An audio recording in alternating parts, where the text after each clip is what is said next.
जान जाइए कि बुराई कभी भी भलाई से जीत नहीं सकता और भलाई कभी भी हार नहीं सकता।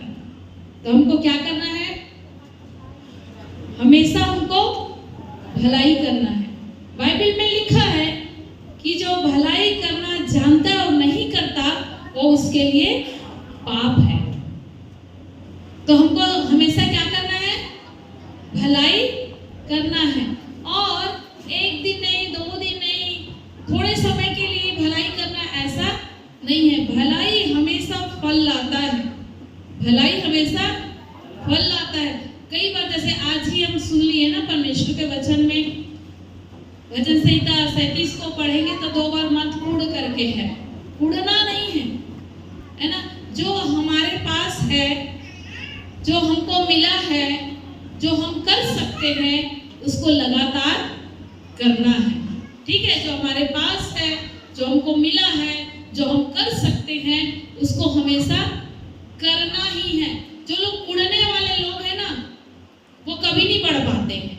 जो कुड़ने वाले लोग हैं वो कभी भी बढ़ नहीं पाते। मैंने देखा है और बाइबल इस बात की गवाही देता है। इसलिए यदि मन में ऐसे कुड़ना आता भी है ना, तो उसको पूरी रीति से निकाल देना है ना? पूरी रीति से निकाल देना। कई बार आता है, क्रोध आता है ना, करे फिर दूसरे के साथ। वहां पर कुकर्मी के कारण भी लिखा हुआ है, कुकर्मी के कारण मत कूड़ो, है ना? उससे क्या निकलेगा लिखा है? अगर वैसा कूड़ रहे हैं तो क्या निकलेगा लिखा है, पढ़िए वहां पर।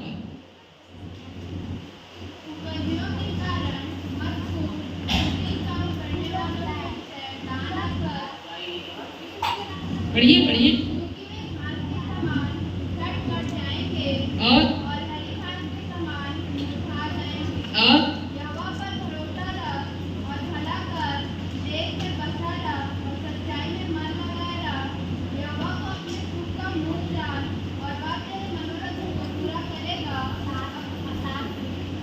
और पढ़ते जाइए।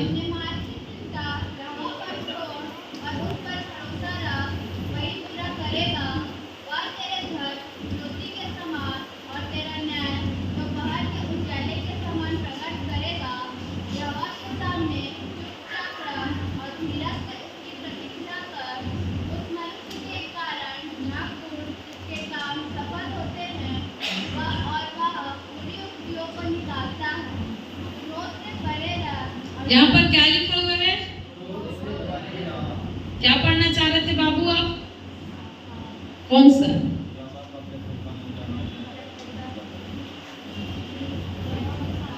क्या लिखा हुआ है?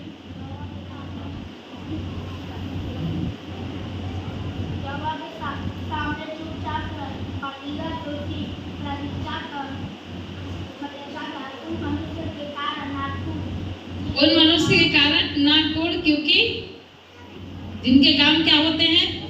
सफल होते हैं। और पहला पद भी क्या कह रहा है? मत कूड़, है ना? तो हमको इस कूड़ने से क्या है? बचना है। बाइबल सिखाता है कि बुराई के बदले में हमको क्या करना है? भलाई करना है ना? बुराई के बदले में भलाई करना है। तो क्वेश्चन उठता है कब तक, है ना? क्वेश्चन उठता है कब तक? कब तक हम भलाई करते रहें, है ना? कब तक हम भलाई करते रहें? पतरस के पास बहुत सवाल हुआ करता था, है ना? और पतरस ही आकर के बार बार यीशु मसीह को कुछ ना कुछ पूछते रहता था। तो बहुत अच्छा आके भी उसने बोला कि मैं कितने बार अपने भाई को, है ना, क्षमा करूंगा। तो उसको क्या उत्तर मिला? यीशु मसीह ने उसको क्या कहा था? मतलब 490, मतलब कितने बार? 7 490 कितने बार? ठीक है, तो वहां पर भी एक बहुत अच्छा गणित है। 7 का 70 गुणा 490 एक गुणा है। और अगर आप कॉलम बना लेंगे, ऐसा मतलब समझिए, अभी तो यहाँ पेपर है नहीं, ब्लैक बोर्ड पढ़ने वाले बच्चे, ये समझो एक कॉलम हो गया, ठीक है। और वैसे हम पूरा 490 बार ऐसा ऐसा कर ले, उसको डिब्बा डिब्बा बना ले। मैथ्स के कॉपी में रहता ना डिब्बा डिब्बा, ठीक है।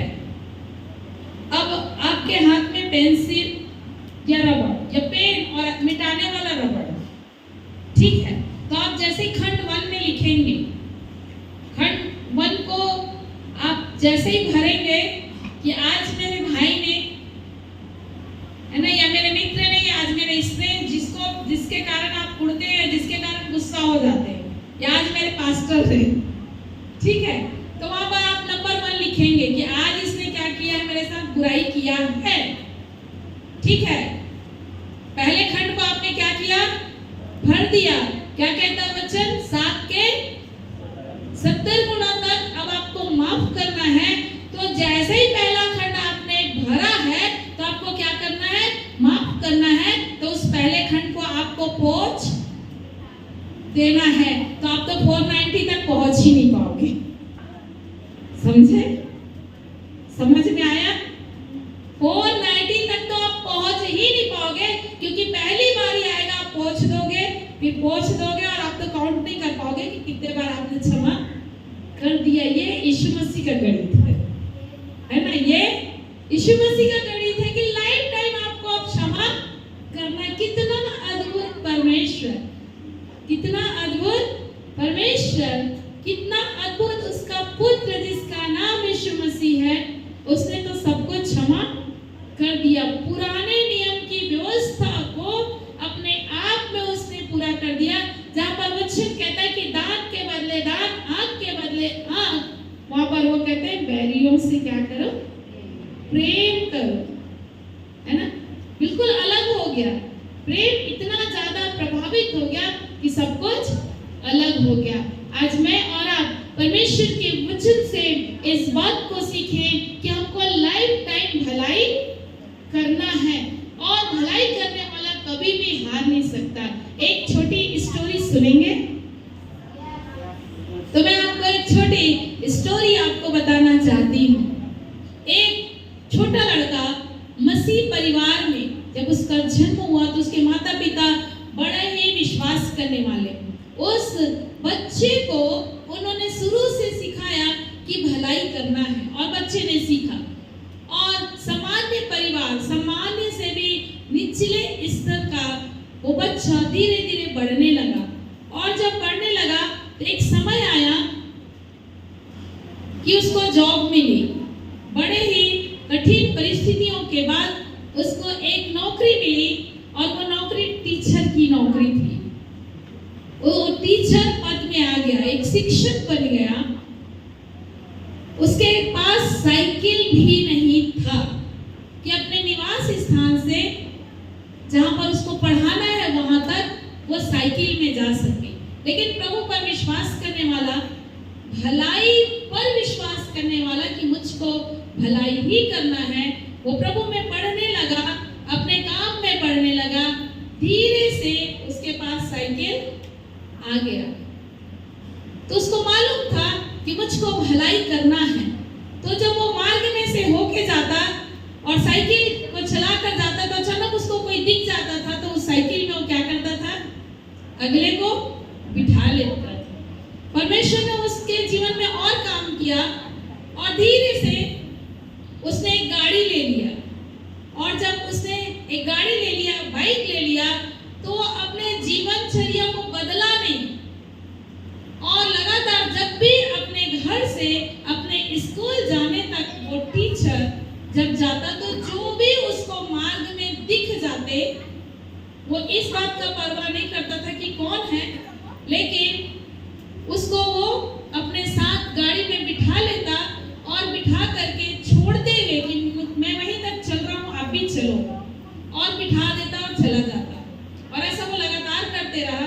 और अचानक एक दिन उसने देखा कि एक व्यक्ति जो है रोड में है, तो फिर से अपनी गाड़ी को रोका और उस व्यक्ति को उसने बैठा लिया अपनी गाड़ी में, और चलो छोड़ देता हूँ। और जैसे ही थोड़े दूर तक वो जा रहा था कि अचानक उसको महसूस हुआ कि जो उसके पीछे बैठा है उसने उसके पीठ पर चाकू लगा दिया। कुछ नोकीला चीज जो है उस टीचर के, उस जवान के, मसीह जवान के पीठ में चुभने लगा और उसने महसूस कर लिया कि पीछे बैठा हुआ व्यक्ति के हाथ में चाकू है जो मेरे पीठ पे गड़ा दिया है।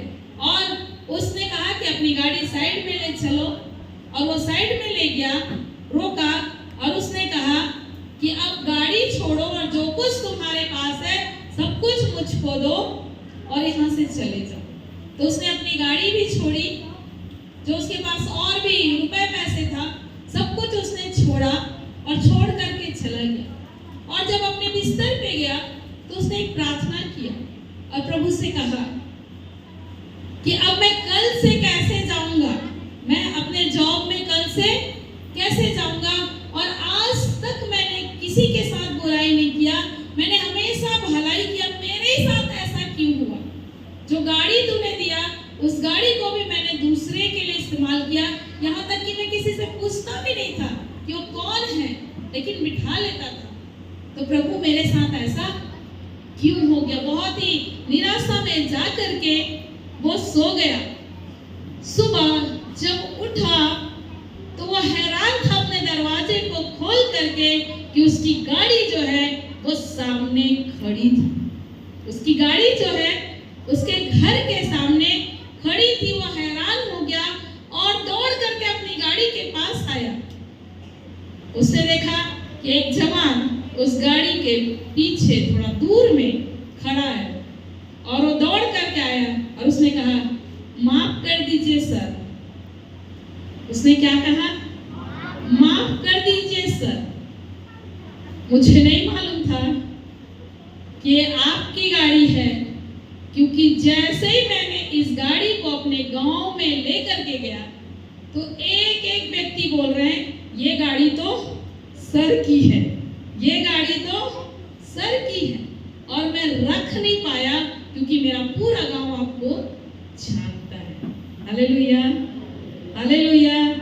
क्या आप समझ पा रहे हैं? उसने इतना ज्यादा भलाई किया था कि बुराई करने वाले के ऊपर भलाई हावी हो गया। हालेलुया।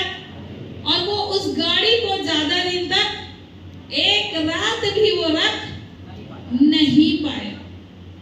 हम लोगों को चिंता करने की आवश्यकता नहीं। कई बार हम तुरंत इनाम पाना चाहते हैं, है ना, तुरंत वाहवाही चाहते हैं, तुरंत कोई हमारा तारीफ कर दे, और यदि तारीफ ना करे तो मुंह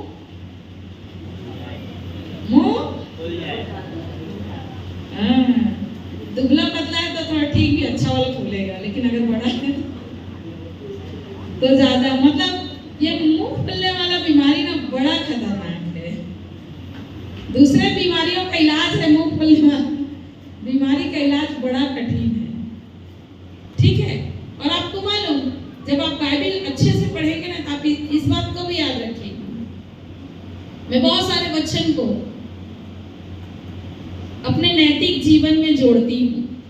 बहुत सारे वचन को जीवन में जब हम जोड़ करके देखते हैं तो हमारा जीवन जैसा परमेश्वर चाहता है वैसे ही बेहतर रीति से और आगे बढ़ता है। आप जब देखेंगे तो बाइबल इस बात को बताता है कि यदि हमने इस संसार में कुछ किया और यहीं पर अगर तारीफ मिल गई ना तो प्रतिफल हमने उस तारीफ के अनुसार हमने प्राप्त कर लिया है। भेंट के विषय में लिखा है, यहाँ पर भेंट दोगे तो तुरही अपने आगे, लिखा है क्या ऐसा? तुरही बजवाना, सबसे आगे जाना, पास्टर को अपना नाम बोलवाना, ऐसा लिखा है क्या बाइबल में? लिखा है दाएं से देना तो बाएं हाथ को भी पता नहीं चलना चाहिए। पर आज के समय में आप ऐसा व्यक्ति पा सकते हो क्या? पा सकते हो? बड़ा मुश्किल है ना। तो अब सोचिए, आप खुद थोड़ी देर के लिए सोचिए कि जब हमारी तारीफ नहीं की जाती है तो हमको कितना बुरा लगता है। लेकिन आपको मालूम, इंसान तारीफ करे या ना करे, जो काम आपने किया है, चाहे वो भलाइयों के काम हो चाहे वो बुराइयों के काम हो, एक का नजर तो आप पर, एक का नजर तो आप पर है ही, उससे छिप करके कुछ कर ही नहीं सकते। तो प्रतिफल किसके हाथ में है? प्रतिफल किसके हाथ में है? परमेश्वर परमेश्वर के हाथ में है, परमेश्वर के हाथ में रहें और भलाई करना कभी भी ना छोड़ें। थोड़े देर के लिए हो सकता है धोखा हो। उस जवान टीचर के अंदर थोड़ी देर के लिए ही आया कि मेरे साथ इतना बुरा क्यों हुआ, लेकिन हम इस बात को पाते हैं कि तुरंत उसके बाद उसके साथ अच्छा हो गया। हालेलुया। थोड़ी देर आपके साथ भी हो सकता है बुरा हो जाए, लेकिन उसके बाद भलाई आएगी ही आएगी। केवल काम करना है, केवल काम करना है। प्रभु की महिमा के लिए एक छोटी सी गवाही में बांटूंगी, उसके बाद बाइबल के कुछ सवाल होंगे, है ना। आप अपने टीम के लिए अंक प्राप्त कर सकते हैं। यहाँ जो बहुत सारे पास्टर्स के बच्चे हैं, जो यूथ हैं, जो क्रिश्चियन बच्चे हैं, अलग अलग यहाँ पर डिनोमिनेशन के लोग हैं, पर मेरे ख्याल से बहुतों को मालूम होगा महिला जब सेवकाई में उतरती ना तो जल्दी से हजम नहीं होता है ना। कई टीचिंग है कि महिला पास्टर भी नहीं